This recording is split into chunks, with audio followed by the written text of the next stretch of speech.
It is the World Economic Forum, but the scope of discussion goes far beyond that, and a lot of the discussion today here on day two has been that about the refugee situation in Europe. We're going to focus specifically on the situation in Syria with our guest, Mr. Stefan de Mistura, who is of course the United Nations Special Envoy to Syria. It's a pleasure to have you with us on Al Jazeera.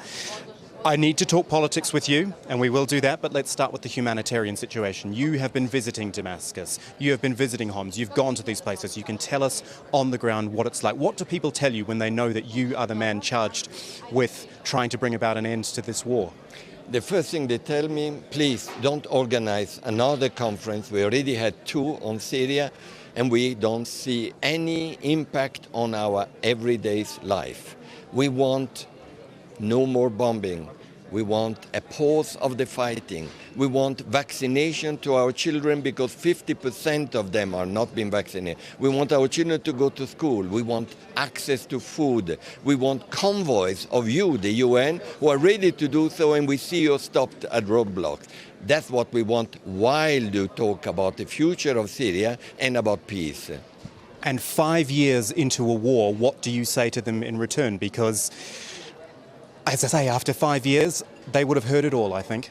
Exactly. What I can tell them, we are now, I believe, getting to a point where everybody is feeling that there is time for doing it.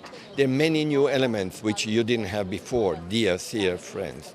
One, we have now suddenly a feeling of the refugee crisis touching every country in Europe and beyond. Secondly, everybody in the world is realizing that all this, apart from the suffering in Syria, is producing a monster called Daesh. And three, this has regional and global potential implications. So everybody feels, that's why we have a Vienna meeting, it's time to talk about peace.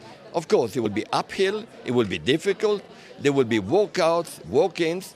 That's why we have to accompany with concrete examples for you Syrian people that while we are talking, some food is coming all the time, vaccinations are coming, and less bombs. So perhaps in a sort of backward way, has the migrant crisis in Europe helped the situation? People in Europe see all these people coming to their door, and then they find out why they're coming to their door. There is no doubt that the migrant crisis has been a wake-up call for everyone. In Europe now is heads of states, prime ministers are concerned about it because that has been producing even a destabilization of their own internal politics. They've been always concerned about the humanitarian side, now it's becoming a political issue. The Russian military intervention has been a game changer too, has been an acceleration of wanting to address the issue, even by the Russians, because I'm sure they are realizing this is an operation that cannot last too long, as they've been saying themselves. You see how many factors? So let's talk politics then. 25th of January is supposed to be the day the talks will happen, and it's up to you to send the invites out. Have you done that yet?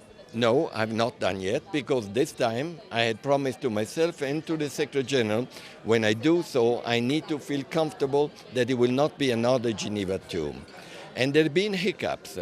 But we have quite a lot prepared. One, we have an agenda agreed by everyone because it's an agenda agreed by Security Council unanimously. And it is about new governance, about new constitution and new elections in 18 months. And we have a timetable, 18 months. Do you put the humanitarian situation on the table as well onto that agenda? Because really, humanitarian rights shouldn't be something which are debated.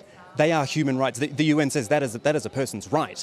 I mean, it shouldn't really be part of a negotiation. No, they should not. But in a reality like this, every war is producing reason. I've been, 43 years with the UN, in 19 conflicts. Every time we are getting close to a real discussion, the humanitarian aspects sometimes get even worse because there is an acceleration of military activities.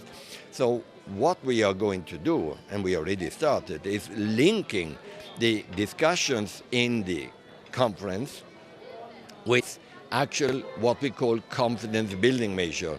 What does it mean in practice? Facts on the ground that make a difference for the people. They need to feel comfortable that what we are doing is real business this time. And we need to feel it too. So you haven't sent the invitations out yet, but have you settled on who will come and in what form they will come, because there is discussion about who the opposition should be. The Russians weren't happy with the makeup of what the opposition would be. Have you at least managed to figure that out? I am in the course, even here in Davos, having constant meetings and beyond Davos with many stakeholders just about that. I have the right, actually the duty according to the Security Council, and the Secretary General has given me that mandate to issue the invitations. I will do so. Stefan de Mistura, a pleasure talking to you. Thank you. Thank you.